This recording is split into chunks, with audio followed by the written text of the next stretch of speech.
Paddy, what brought you to politics? I was born into politics. Sheila de Valera asked me that one time, years and years ago. I met her and she asked me. But I was born into politics. But there's one story I must tell you about getting involved in politics. My father was always falling out with the local common in Cavan town, and he'd get vexed and walk out and go home from a meeting. So when he walked out, wasn't I asked to do it? Right. And I accepted the nomination. Yes. And when I came home that night, well, he says he was butter and bread at the corner of the table. And he said to me, they'll be out for me in the morning. Yes. They won't. I said, why, what do you mean they won't? I'm going up and steady you. And in the name of God, he said, what are you at? And he get out at all, he said. And he jumped into the middle of the floor and started to shout. And my mother said, stop it, stop it, stop it. She says, leave it, she says. You're going for the county council and keep going like that.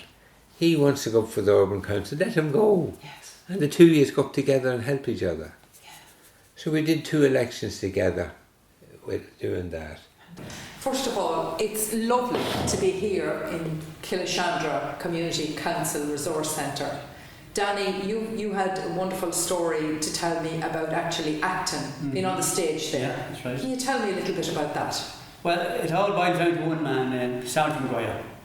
The one I was in, I played this old farmer, and I was a bit fond of the drink, and thought it was Guinness. Yes. So I got it, and I drank it, but of course it was the Bulls concoction.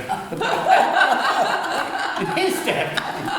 And anyway, at that, the bogra came out of the other room with the bag, and I just went mad.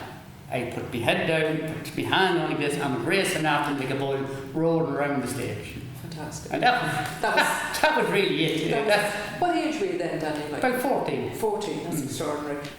And people often ask me now, how do I get so much involved in all the things I'm involved in over the last 50 years? I say, if you were ever involved in a 6 weeks carnival, everything is easy after that. Yes. Now, first of all, the marquee came from the boys band, incidentally, was the organisation that was running the carnival. It's a fundraiser. Anyway, the first thing had to be done out now where the supermarket is opposite the Mediview. That was the site for it. And the marquee would arrive from Portumna, 6-pole marquee. And they dropped the marquee and leave one man with it, and you had to get 25 or 30 men to pull the pole up, to pull the tent up. Yes. And then there was a man with the floor, and he put the floor down. You had to get a load of gravel to get into the feed. Then you had to get a load of 4-inch blocks to put the floor sitting on. Then the man that came with the marquee would spend a week putting the floor together. Then you would obviously then put grano on the floor. Now grano today, people wouldn't know what it is. Grano looks like soap powder. And you used to skate it on the floor, and you used to slide up and down to make it slippy. Oh, yes. That was to make it slippy. Then you had to get the tiles. The tiles were buckets.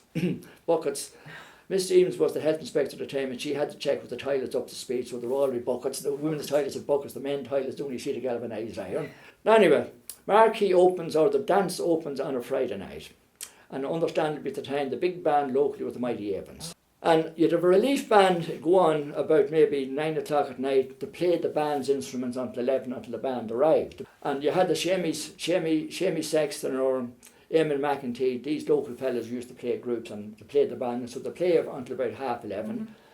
The band would arrive on stage, but there might be about 40 or 50 people in the hall. Everybody would be driving up and down outside to see was there a crowd. And they wouldn't pull up unless there was a lane of cars, and it was a catch-22 because if they didn't pull up, there was nobody. So on you finally they start pulling up. And the next thing you'd have in around about maybe 1,200 people, or 1,100 people in a marquee that was only licensed to hold 600. Yeah. And then after the dance was over, the posters were in around about 2 foot wide by about 3 foot deep. Yes.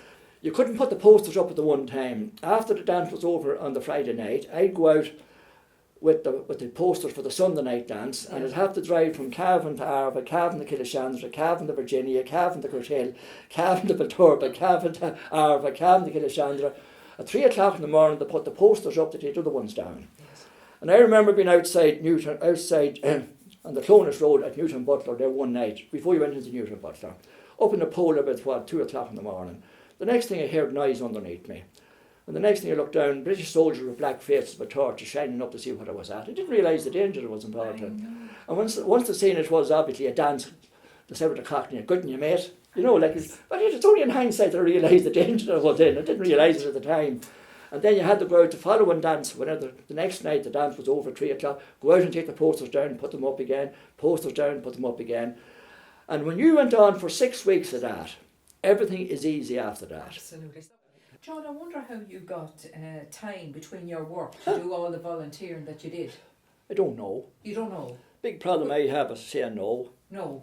How can I say no? And I suppose you were your own boss, maybe. My own your boss, work. this is the thing you see, you don't think, you just do. You just do It it. comes instinctive, it's within you. It's within you. It's yeah. within you. You can't Yeah. say no, and I don't know, long term it pays off in the long term. Absolutely. John, thanks very much for giving me your time, your wisdom, Well, your you inspiration. haven't got the invite yet.